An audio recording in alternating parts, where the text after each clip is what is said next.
Bienvenidos a los espacios cósmicos de la Oveja Eléctrica, en donde hoy hablaremos de zoología fantástica y equilibrio ecológico.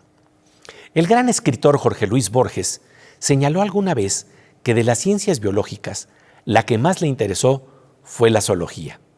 Esto, aunado a su conocimiento de la mitología, lo llevó a crear un libro de animales imaginarios y extraordinarios que finalmente se publicó en 1957 con el título Manual de Zoología Fantástica. Años más tarde, el artista plástico Francisco Toledo ilustró con gran talento este libro. En una conversación que sostuve con el artista juchiteco, me comentó que al dibujar la sutileza de la figura y la mirada de un insecto y al comparar su trabajo con lo que observaba en la naturaleza, sentía que no tenía la fuerza ni la belleza que tienen los animales y los insectos. La zoología fantástica ya está presente en la naturaleza y en sus lenguajes. Algo similar nos dice la científica Ek del Valle Gortari, destacada bióloga por la Facultad de Ciencias de la UNAM y doctora en ecología por el Imperial College en Londres, con quien conversamos el día de hoy en torno a los diseños sorprendentes de los animales que estudia. Para comenzar esta conversación, les mostraremos una breve pieza audiovisual que realizamos en el proyecto titulado Imaginantes sobre el mundo asombroso que percibió Toledo. Se titula La serpiente cabalista. En un río aparecen peces barbudos, culebras de agua, pescados que tienen 4 ojos, 2 para ver por debajo y otros 2 para ver arriba en la superficie. Este es el mundo que vio en Juchitán el pintor Francisco Toledo. Toledo trata de rescatar la memoria de los paisajes de su pueblo, de sus tradiciones, de la belleza de la lengua zapoteca. En una ocasión, le pregunté si era posible verle la forma al sonido de su habla materna. Me miró intrigado. Respondió que en un libro sobre Kabbalah había leído que en el hebreo la lengua y la imagen van juntas. Si uno, por ejemplo, asusta a una culebra diciéndole en hebreo algo así como la palabra ush ush, la serpiente se va. Pero si uno escribe ush ush en hebreo y se le presentan las letras a la culebra, también se va. El problema que tiene el zapoteco, dice Toledo, es que las formas de las letras que usamos en español no corresponden al sonido de esta lengua. Por eso no se puede asustar a la culebra que ve esos signos gráficos. Por lo pronto, habría que ver cómo reacciona una culebra ante las pinturas de Toledo. Tal vez ahí se encuentran las formas más bellas del zapoteco, capaces de maravillar a la serpiente.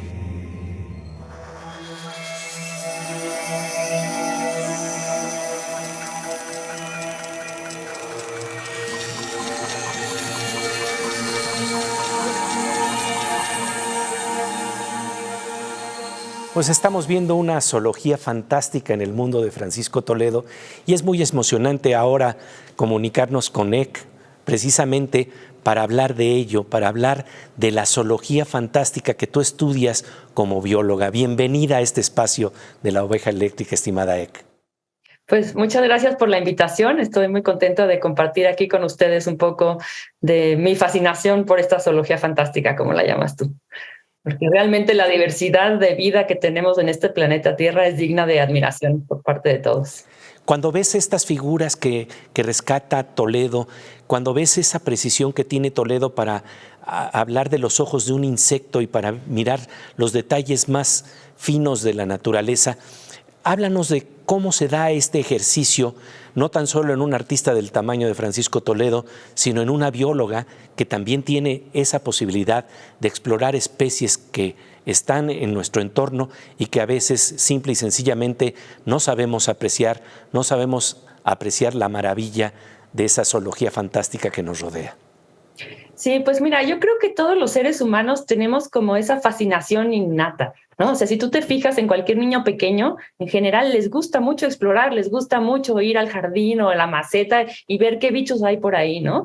Pero las mamás y las maestras y los maestros nos encargamos de ir matando esa curiosidad en lugar de fomentarla, ¿no? Porque pensamos que muchos insectos o son venenosos o son sucios y entonces vamos diciendo, no vayas por ahí, ¿no? Entonces yo creo que ese es uno de los problemas que tenemos en esta sociedad, que estamos matando los exploradores que todos los seres humanos tenemos dentro. Y bueno, también por las condiciones en las ciudades en donde no podemos salir a explorar, pues muchos niños ya no saben de dónde vienen los alimentos o de dónde viven los animales, ¿no? Pero yo creo que pues realmente este planeta azul en donde vivimos tiene una cantidad increíble de especies maravillosas que podemos descubrir, ¿no? Entonces, a mí lo que me gusta, pues, es justamente eso, observar la naturaleza y tratar de entender cómo está funcionando, ¿no? ¿Por qué esta especie es de tal cual color o por qué esta se come a tal, ¿no? Y en nuestro país, pues, es muy afortunado por la posición geográfica en la que estamos, pues somos un país tropical, pero que también tiene montañas, que también tiene desiertos. Entonces, pues la capacidad de asombro que podemos tener es infinita, porque a donde vayas vas a encontrar cosas alucinantes, ¿no? O sea, toda esta parte de ciencia ficción en donde imaginamos a los extraterrestres como seres maravillosos, realmente muchos de esos existen aquí, nada más que no los estamos viendo, ¿no? Por ejemplo, cuando ves a una mantis religiosa, ves a una mantis religiosa, sí. La ves y dices, esa cabeza triangular con los ojos acá y esas tenazas podría ser un digno alien, ¿no? Pero pues no, es un insecto que vive aquí y hay miles de cosas por aprender. Hablabas también de las medusas que te emocionan mucho. Sí, fíjate que cuando yo entré a estudiar biología, yo pensaba que iba a dedicarme a la biología marina. Y las medusas me parecen fascinantes, ¿no? Tú ves esa bolsa de plástico flotante y dices, eso es un ser vivo, ¿no? Y ya cuando empiezas a estudiarla un poco más, tienen unos ciclos de vida muy complejos, ¿no? En una parte de su ciclo de vida son estos seres flotadores y en otra parte son las anémonas que están fijas al sustrato, ¿no? Y pensar que es el mismo individuo, pero dividido en dos partes, como que es fascinante, ¿no? Y bueno, hay muchas medusas que son tóxicas, ¿no? Y que son venenosas, sobre todo en Australia. Y aquí en México, pues tenemos las fragatas portuguesas, ¿no? O las aguas malas, que en algunas épocas del año, pues pican. Pero pensar que esos seres evolucionaron para ser depredadores y que están en los mares, como que me parece muy bonito. Y algunos de ellos también son bioluminiscentes, ¿no? Entonces, como que tienen cosas muy interesantes para estudiar. Y también ahora con la prospección biomédica, ¿no? Hay muchas sustancias que pueden ser útiles para los seres humanos. Entonces también es como otra de las líneas de investigación que hoy en día está en auge. Se trata de una belleza asombrosa que puede ser tóxica e inquietante. Sin embargo, al mismo tiempo, su exploración podría abrirnos a inesperadas posibilidades médicas. Seguiremos conversando con la bióloga Egdelvalde Gortari sobre este fascinante tema, sobre los mundos que solo están abiertos a los sentidos de los animales. Mientras tanto, pasamos a una sección con nuestra querida compañera Aura López, que nos habla de investigaciones de vanguardia y proyectos vinculados al conocimiento que se impulsan hoy en día en nuestro país.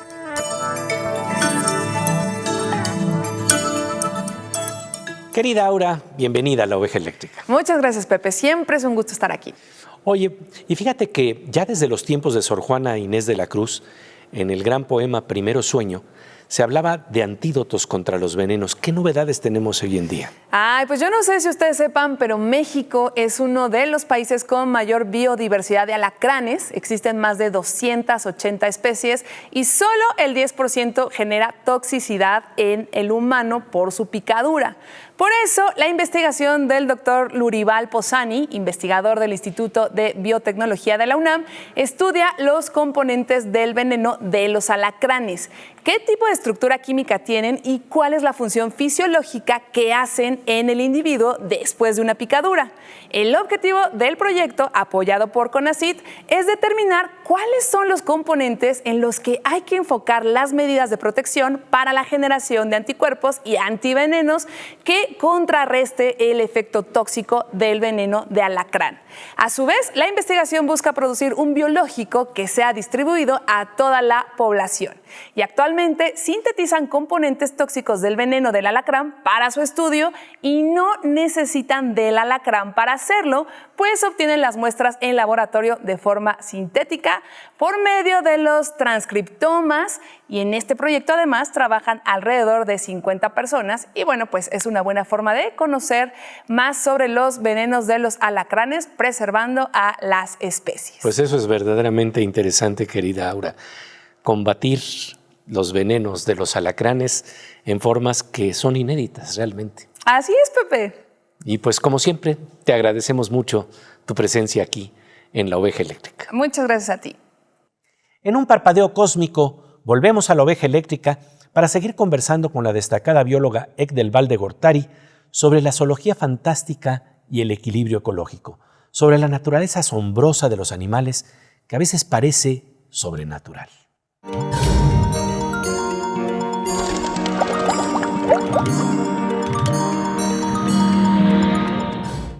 Como de rayo con tintes verdes y dorados que ilumina a la zoología fantástica que incluye a La Oveja Eléctrica, estamos de regreso en este espacio en donde hoy conversamos con la bióloga mexicana Ek del Valle Gortari sobre los extraordinarios diseños de los sentidos de los animales que les permiten asomarse a mundos que difícilmente imaginamos.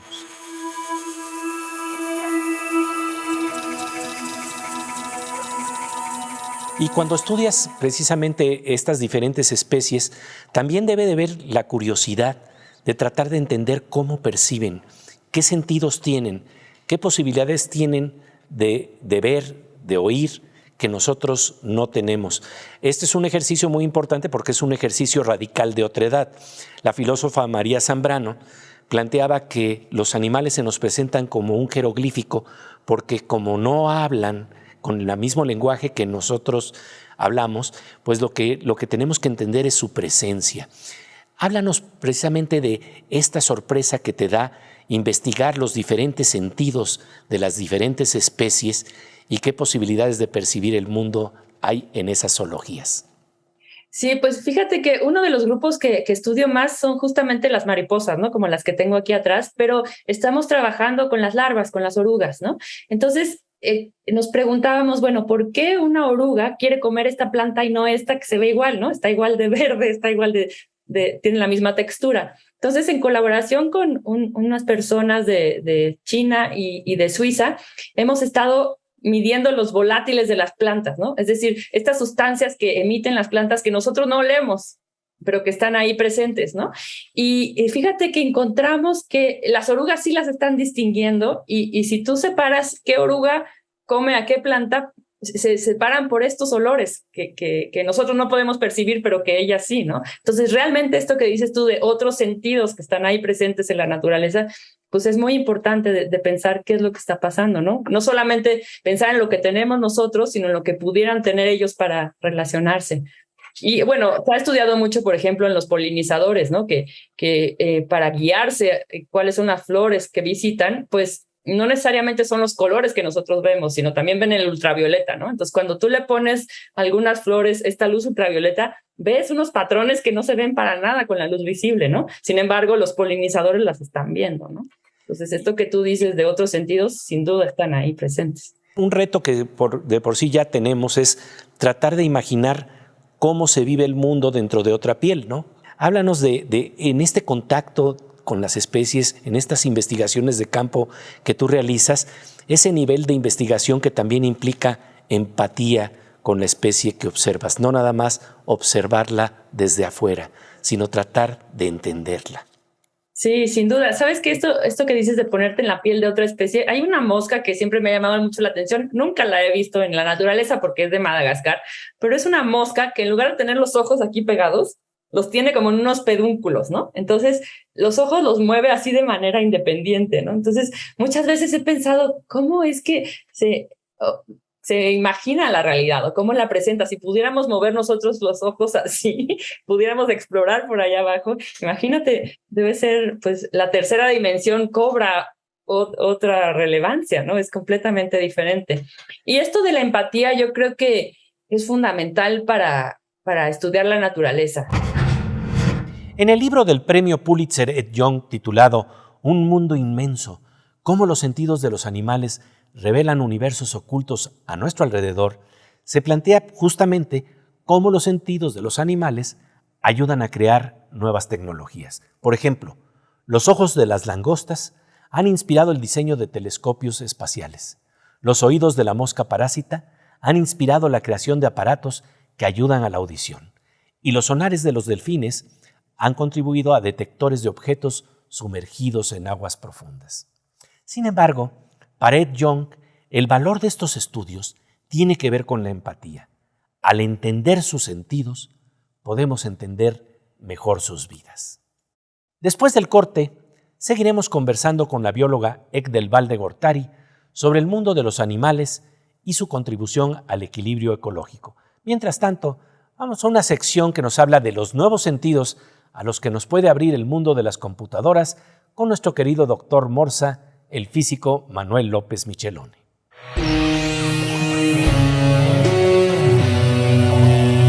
Pues querido doctor Morsa, un gusto encontrarnos en La Oveja Eléctrica. Claro que sí, Pepe.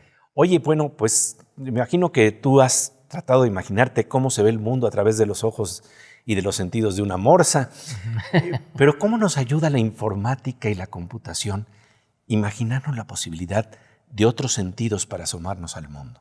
Bueno, hacemos un poco eso. Por ejemplo, en la realidad virtual jugamos un poco a que tenemos sentidos que no tenemos en la vida real. Por ejemplo, si yo juego un juego de estos de primera persona que tengo que matar a los malos y no sé qué, de pronto entro a un cuarto donde no hay luz, pero aprieto un botón o una tecla de la computadora y de pronto estoy viendo en infrarrojo, ¿no? Cosa que no podía ver antes. Entonces, ¿cómo se ven las cosas desde otro ambiente, ¿no? Lo podemos hacer con la computadora y simularlo. Y entonces nos vamos a dar cuenta que hay otros mundos que normalmente ni siquiera hacemos caso. Por ejemplo, te voy a decir una simulación que me tocó ver. La cantidad de radiación que recibimos que no vemos, ¿no? La radiación de microondas, la radiación de radio, ¿no? de las estaciones de radio. Bueno, los cuartos están llenos de radiación que nos choca y que nos pega y no vemos nada. Que si encendiéramos la radio nos daríamos cuenta que aquí están los Beatles, tal vez. Exactamente, pero no sentimos nada porque no estamos programados para eso, ¿no? Bueno, entonces medimos cómo vemos, cómo escuchamos, ¿no? Pero no podemos hacer lo que hacen los perros, que escuchan mucho más, o animales que ven en la oscuridad. O sea, eso nos permite la computadora y eso es fascinante en el fondo. Sí, porque de alguna manera amplía el horizonte de lo que podemos apreciar. Y como siempre, querido Morsa, de verdad, te agradecemos muchísimo tu presencia aquí en La Oveja Eléctrica, con tu mirada de Morsa. Exacto.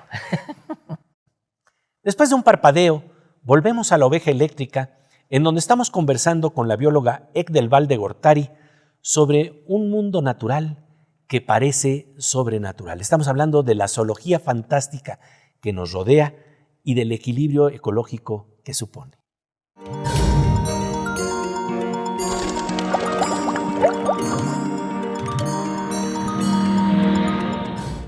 Como de rayo con tintes verdes y dorados que repentinamente ilumina la zoología fantástica que nos rodea, estamos de regreso en La Oveja Eléctrica, que hoy zumba como maravillosa abeja. El poeta Pablo Neruda tiene una oda a las abejas que habla de su interrelación con el entorno. Entra por todas las ventanas olorosas, abre las puertas de la seda, penetra por los tálamos del amor más fragante, tropieza con una gota de rocío como con un diamante, y de todas las casas que visita, saca miel misteriosa, rica y pesada miel, espeso aroma, líquida luz que cae en goterones. La bióloga Ek del Val de Gortari, doctora en ecología, nos habla sobre el mundo de los insectos, como el de las abejas, y de sus fascinantes funciones en el equilibrio ecológico.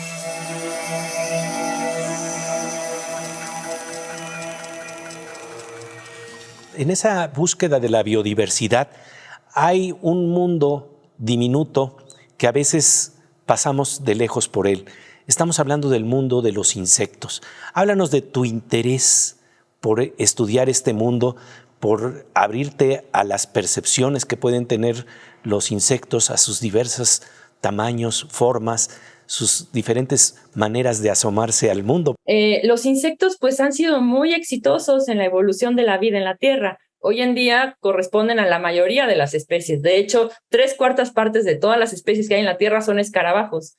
Entonces, estos escarabajos que pueden ser las catarinas, o que pueden ser los mayates, o los escarabajos estercoleros, bueno, esos son los más exitosos. Y fíjate que una cosa que a mí me parece fascinante es esta parte de pensar lo diferente otra vez que son cuando son bebés a cuando son adultos, ¿no? Los escarabajos, cuando son larvas, pues hay algunos que viven debajo de la tierra, que son las famosas gallinas ciegas, ¿no? Y después pasan por un periodo de metamorfosis, como el caso de las mariposas. Hacen una pupa y ahí ocurre esta transformación maravillosa en donde le salen alas y se convierten en adultos, ¿no?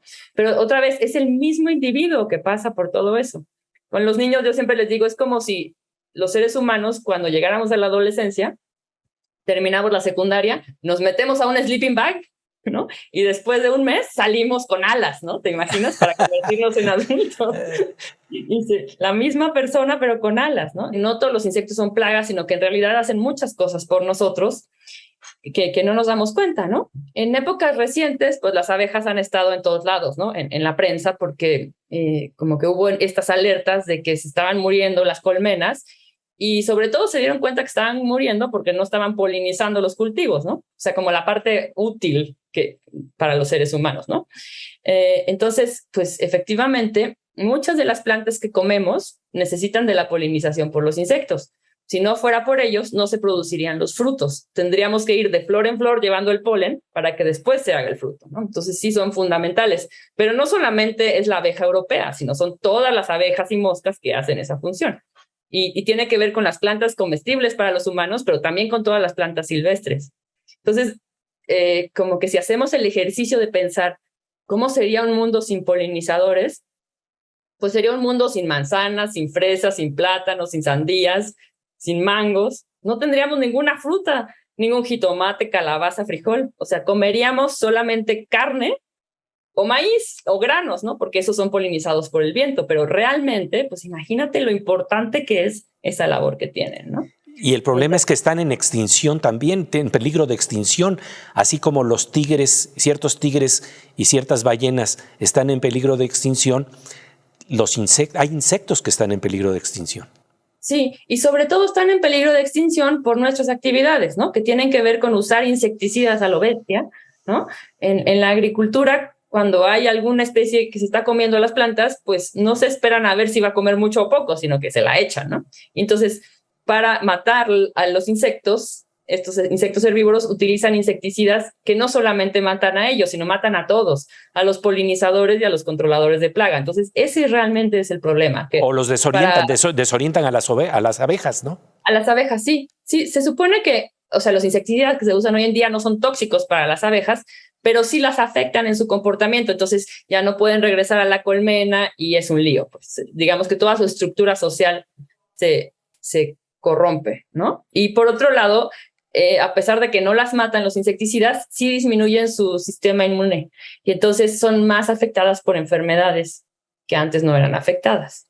Nos estamos dando cuenta de un equilibrio delicadísimo en donde todo está correlacionado con todo y cualquier desequilibrio afecta al conjunto, ¿no? Exactamente, o sea, somos una red que está súper conectada por todos lados, entonces si cortamos uno de los hilos principales, en este caso con los polinizadores, pues puede haber un colapso, ¿no? Entonces sí es importante reconocerlos y tratar de cambiar nuestras formas de producción.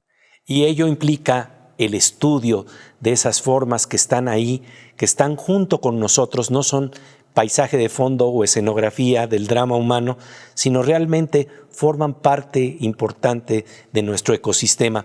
Finalmente, Ek, te pido que hagamos nada más este ejercicio de tratar de ver qué es lo que más asombra a tu mirada cuando estás frente a estas especies tan diversas y que tratas de comunicar a los ojos de una niña o un niño que se pueden encender con el conocimiento de lo que nos rodea.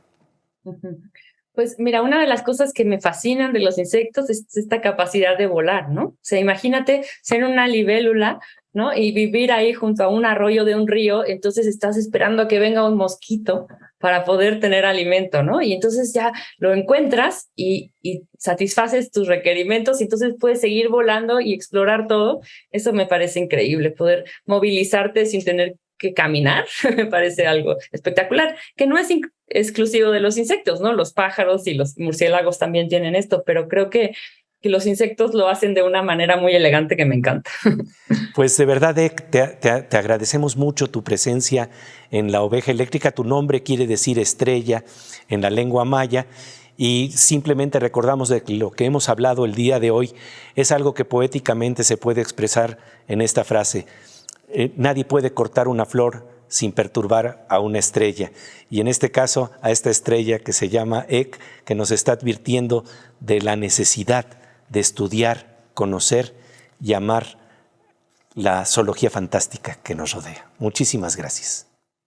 Pues muchas gracias. Libélulas que sueñan con ser pájaros, la zoología fantástica de la naturaleza que reta nuestra imaginación.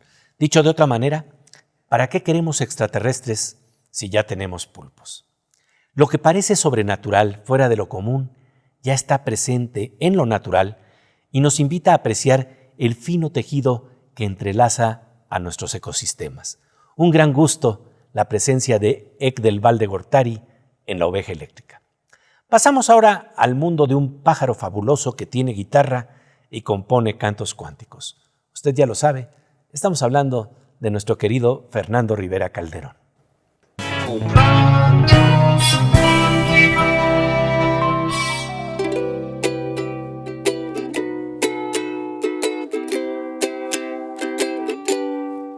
Mi planeta es mi casa, es mi calle y mi banqueta. Mi planeta es mi terraza, es mi avión, mi bicicleta. Mi planeta es mi teatro y es mi público cautivo. Mi planeta es el sitio donde me mantengo vivo. Mi planeta es mi cabina de radio y televisión. Desde aquí todos transmiten su locura y su obsesión. Mi planeta es mi alimento, pero habrá retribución en un día que hoy no cuento. Salvarlo es mi salvación, mi salvación, mi salvación. Salvarlo es mi salvación.